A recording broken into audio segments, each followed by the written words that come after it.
Halo, jumpa kembali bersama saya Hadi Darmawan Prasetyo. Kali ini kita akan membahas tentang hipertensi. Hipertensi atau penyakit darah tinggi adalah suatu keadaan di mana seseorang mengalami peningkatan tekanan darah di atas normal. Lalu bagaimanakah seseorang dapat dinyatakan menderita tekanan darah tinggi atau hipertensi? Apabila seseorang memiliki tekanan darah diastolik di atas 90 dan tekanan darah sistolik di atas 140, maka hampir bisa dipastikan seseorang tersebut menderita penyakit hipertensi. Berikut stadium hipertensi beserta tekanan darahnya. Stadium 1, stadium 2, stadium 3, dan yang terakhir stadium 4 yang berarti sangat berat. Apa saja penyebab hipertensi? Mari kita bahas faktor penyebab terjadinya hipertensi. Faktor individu yaitu keturunan, usia yang bertambah tua, begitu juga yang terakhir jenis kelamin. Pola hidup, kelebihan berat badan atau obesitas, kebiasaan merokok, mengkonsumsi alkohol, dan terlalu banyak mengkonsumsi garam. Begitu juga dengan stres, kurangnya olahraga, dan terlalu banyak mengkonsumsi makanan berkolesterol tinggi dapat memicu terjadinya hipertensi. Apa saja jenis-jenis hipertensi? Mari kita lihat ulasan Profesor Dr. Suharjono, seorang pakar dokter spesialis. Hipertensi itu sebagian besar tidak diketahui sebabnya. Itu disebut hipertensi primer atau esensial. 90% dari hipertensi yang ada itu termasuk golongan itu. Memang tidak jelas, akan tetapi yang berperan adalah sebetulnya kegemukan misalnya, terus asupan garam yang berlebihan, ada faktor stres di situ.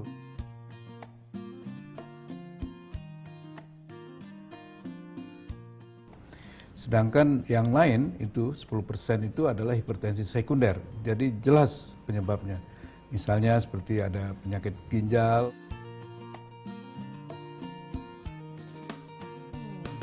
penyempitan pembuluh darah juga menyebabkan hipertensi, gangguan hormonal seperti kelenjar gondok.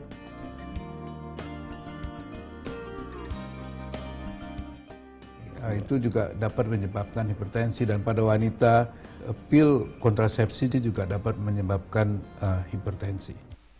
Lalu apa saja akibat yang dapat ditimbulkan oleh hipertensi terhadap tubuh kita? Mari kita lihat ulasannya. Jadi dengan meningkatnya tekanan darah tinggi, maka akan terjadi kerusakan pada organ-organ, terutama misalnya pada jantung,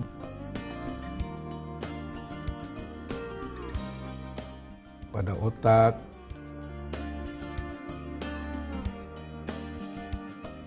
ginjal,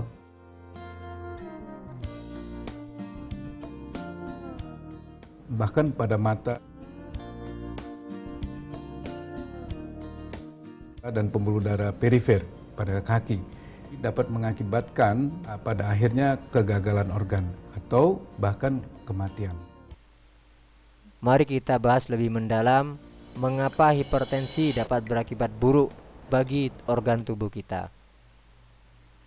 Hipertensi yang berlangsung lama akan sangat berpengaruh pada seluruh organ tubuh, terutama bagian pembuluh darah, jantung, otak, ginjal, dan mata. Pembuluh darah merupakan organ paling vital yang sangat terpengaruh akibat hipertensi, karena pembuluh darah dapat menjadi keras, sempit, dan kehilangan elastisitasnya. Bahkan dapat juga terjadi penyumbatan pembuluh darah atau bahkan robek. Selain karena usia, tekanan darah tinggi menjadi pemicu terjadinya hal tersebut. Dampak lain akibat hipertensi adalah aterosklerosis, yaitu penebalan dinding pembuluh darah akibat penumpukan lemak dan kolesterol. Tekanan darah tinggi meningkatkan tekanan pada lapisan dalam pembuluh darah, sehingga dapat memungkinkan terjadinya aterosklerosis. Jika bagian dalam pembuluh darah semakin kecil, serta tekanan yang ada di dalam makin meningkat, maka jantung akan berusaha lebih keras untuk mengalirkan darah. Jantung semakin keras bekerja dan kondisi ini dapat mengganggu fungsi jantung. Dalam beberapa kasus sering kita temui juga jantung akan semakin membesar akibat dari darah yang seharusnya dipompa keluar dari jantung tertinggal di bilik jantung. Hal itu terjadi karena jantung semakin melemah atau lemah jantung akibat dari adanya penyumbatan pembuluh darah. Hal ini disebut dengan gagal jantung kongestif. Gejala dari gagal jantung kongestif adalah adanya akumulasi cairan pada paru-paru dan rongga dada. Tekanan darah tinggi juga dapat merusak otak karena pembuluh darah di otak dapat mengalami penyumbatan atau robek sama seperti pembuluh darah pada bagian tubuh lainnya. Penyumbatan pembuluh darah di otak dapat mengakibatkan aliran oksigen yang menuju ke otak menjadi berkurang. Hal tersebut yang dapat mengakibatkan beberapa pasien penderita hipertensi mengalami pusing berlebihan atau biasa disebut dengan vertigo. Apabila pembuluh darah pada bagian otak robek, maka akan terjadi serangan stroke. Jadi hipertensi merupakan penyebab utama dari stroke karena adanya pendarahan di otak. Dan apabila terjadi pendarahan di otak, maka fungsi otak tidak akan normal. Berikutnya adalah gangguan fungsi ginjal yang diakibatkan oleh tekanan darah tinggi. Apabila pembuluh darah yang bertugas mengalirkan darah ke ginjal terjadi penyumbatan, maka ginjal akan kehilangan fungsinya dan terjadilah gagal ginjal. Berikutnya adalah gangguan retina mata. Tekanan darah tinggi dapat berakibat buruk untuk retina mata karena pembuluh darah di mata dapat menyempit, robek, bahkan terjadi pendarahan, dan hal itu dapat berakibat kaburnya pandangan atau mengakibatkan kebutaan.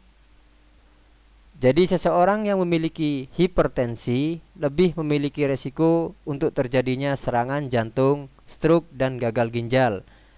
Dan jika tidak diobati, 3 kali lebih berisiko mendapatkan serangan jantung, 6 kali lebih berisiko berkembang menjadi gagal jantung kongestif, dan 7 kali memiliki kemungkinan untuk stroke. Lalu, apa saja yang dapat kita lakukan untuk mencegah adanya hipertensi?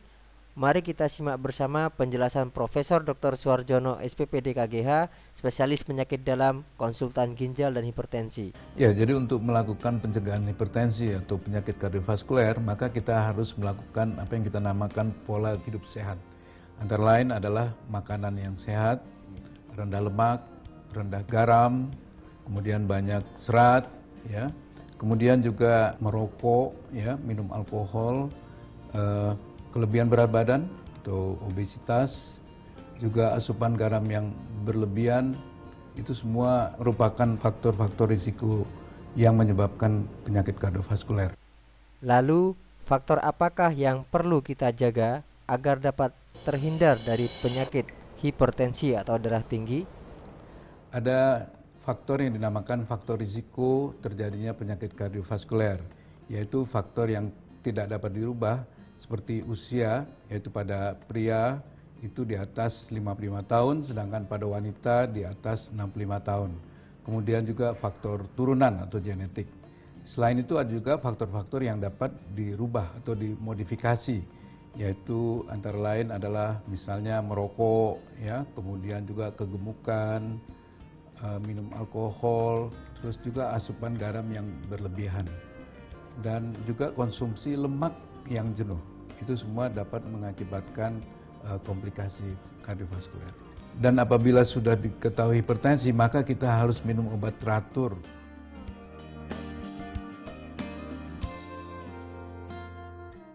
Untuk mengontrol agar tekanan darah itu tetap normal. Berikut ini adalah jenis obat-obat yang biasa dikonsumsi oleh pasien yang menderita penyakit hipertensi atau tekanan darah tinggi. Lalu bagaimana dengan efek samping obat yang harus dikonsumsi dalam jangka waktu yang lama? Dan benarkah seorang yang menderita penyakit hipertensi harus mengkonsumsi obat seumur hidup? Adakah solusi lainnya? Solusi terbaik untuk hipertensi ada di ICP kapsul dari Tasli.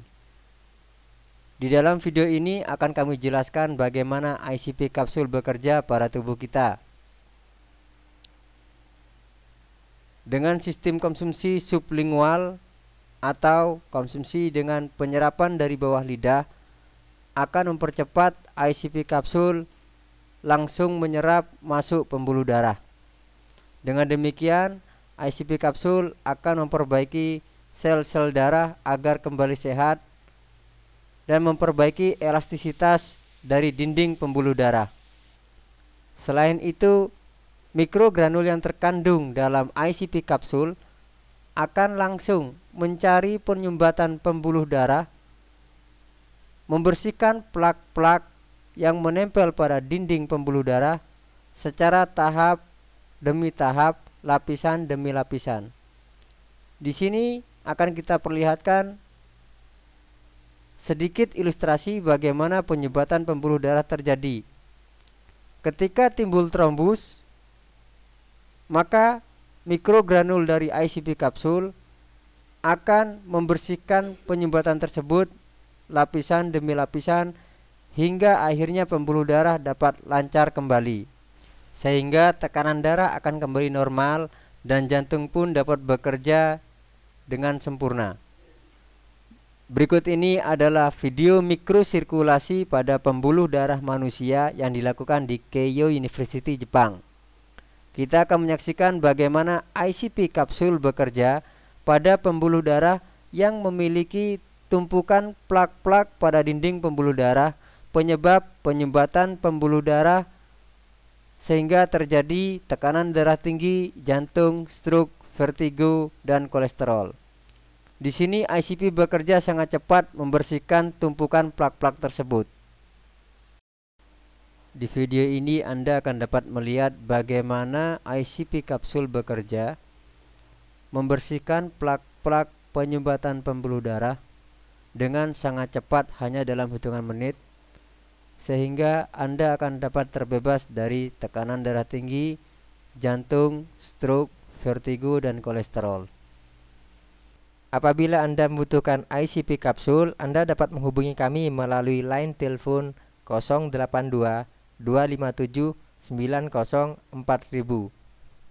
Anda juga dapat melakukan konsultasi bersama kami secara gratis melalui WhatsApp, SMS, BBM, maupun line telepon langsung ke nomor 082 257 90 4000. ICP kapsul merupakan obat herbal yang sudah banyak direkomendasikan oleh para dokter spesialis kardiovaskular untuk mengobati jantung, vertigo, stroke, kolesterol, hipertensi atau darah tinggi, dan penyakit-penyakit yang berhubungan dengan penyumbatan pembuluh darah. Silakan sebarkan video ini untuk keluarga dan sahabat terdekat Anda.